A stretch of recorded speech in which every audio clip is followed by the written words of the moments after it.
Kisah pembunuhan menyayat hati dan kejam Cikgu Colleen Ritzer. Pada tahun 2013, Colleen Ritzer adalah seorang cikgu wanita berusia 24 tahun yang mengajar dalam bidang matematik di sekolah menengah Danvers. Tahun itu merupakan tahun kedua Colleen menabur bakti di sekolah tersebut. Dia digambarkan sebagai seorang cikgu yang sangat komited menjalankan tugas hingga sanggup bekerja lebih masa untuk mengajar anak muridnya yang bermasalah dalam pembelajaran. Impian besar Colleen, dia ingin melihat semua anak muridnya menjadi manusia yang berjaya. Namun pada malam tanggal 22 Oktober tahun 2013, Bapak Colleen pergi membuat laporan polis mengenai kehilangan anaknya itu yang langsung tidak pulang ke rumah selepas tamat sesi persekolahan. Berdasarkan siasatan awal yang dibuat oleh pihak polis, mereka menerima maklumat tentang Colleen yang kali terakhir dilihat memasuki tandas murid perempuan pada waktu petang hari kejadian. Jadi selepas meneliti rekaman kamera litar tertutup di sekolah tersebut, pihak polis mendapati ada seorang murid lelaki berpakaian jaket telah mengekori Colleen hingga masuk ke dalam tandas. Dia dikenal pasti sebagai Philip Chisholm, yaitu anak murid Colleen berusia 14 tahun yang baru saja 2 bulan belajar di sekolah berkenaan. Seperkara yang harus diketahui, Philip merupakan salah seorang murid dalam sesi kelas tambahan yang diadakan oleh Colleen sewaktu hari kejadian. Mengenai Philip, dia adalah seorang murid pemalu yang dikatakan sering menjadi mangsa buli oleh murid lain. Philip pada waktu sebelum itu menetap di Clarksville, Tennessee. Namun selepas ibu bapaknya bercerai, Philip telah mengikut ibunya untuk menetap di Danvers. Selain itu, Philip lebih gemar untuk menyendiri karena dia sememangnya tidak mempunyai ramai kawan. Penangkapan Philip berjaya dibuat oleh pihak polis pada sekitar jam 12.30 malam hari kejadian, yaitu semasa dia sedang jalan bersendirian di jalan raya. Hasil pemeriksaan terhadap Philip, pihak polis telah menemui pisau lipat yang diyakini sebagai senjata pembunuhan. Lain-lain penemuan, Philip ada menyimpan kad kredit serta seluar dalam milik Colleen. Malah sebelum dia ditangkap, Philip sempat untuk menonton wayang dengan menggunakan kad kredit Colleen sebagai kaedah pembayaran tiket.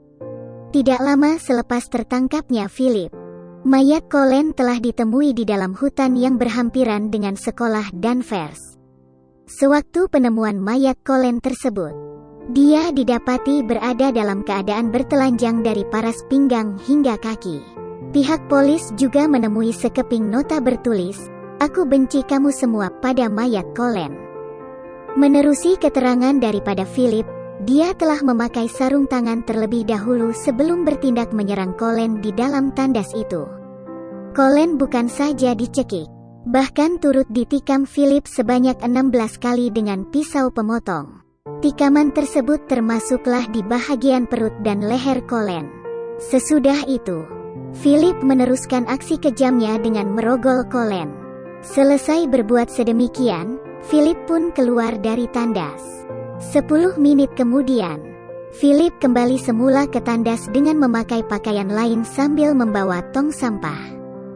Colleen yang masih hidup tetapi lemah tidak bermayat telah dimasukkan ke dalam tong sampah tersebut lalu dibawa masuk ke dalam hutan. Setibanya di hutan, kemaluan Colleen dirodok Philip pula dengan ranting kayu. Setelah berasa puas, Philip sempat untuk menulis sekeping nota sebelum beredar pergi meninggalkan Colleen bersendirian dalam keadaannya yang penuh terseksa. Colleen yang sudah tidak dapat untuk bertahan lagi akhirnya meninggal dunia. Tidak jelas mengapa Philip menjadikan Colleen sebagai mangsa pembunuhannya. Namun apa yang dapat dipastikan adalah kematian Colleen diyakini satu pembunuhan terancang dengan fakta Philip membawa masuk beberapa helai pakaian, pisau pemotong dan topeng penutup muka ke dalam kawasan sekolahnya. Pada tahun 2014, yaitu semasa menunggu proses perbicaraannya, Philip telak diletakkan di sebuah tempat khas remaja yang bermasalah. Di situ, Philip menimbulkan masalah dengan menyerang seorang kaki tangan wanita yang berusia 29 tahun. Sama seperti apa yang dilakukan Philip terhadap Colleen, wanita tersebut telah dicekik, dibelasah dan ditikam dengan pensil. Mujur sajalah wanita itu sempat untuk diselamatkan selepas beberapa kaki tangan lain terdengar jeritannya yang meminta bantuan. Berhubung dengan perbicaraan ke Scotland, Philip membuat pengakuan tidak bersalah dengan alasan tidak waras. Walau bagaimanapun, pihak mahkamah memutuskan Philip yang dibicarakan sebagai orang dewasa wajar untuk menerima hukuman setimpal. Jadi Philip yang didapati bersalah melakukan pembunuhan peringkat pertama telah dijatuhkan hukuman penjara selama 25 tahun. Dia juga dikenakan 2 hukuman penjara serentak 40 tahun atas kesalahan merogol dan merompak. Philip hanya dibenarkan untuk membuat rayuan pembebasan bersyarat pada usianya 57 tahun kelak.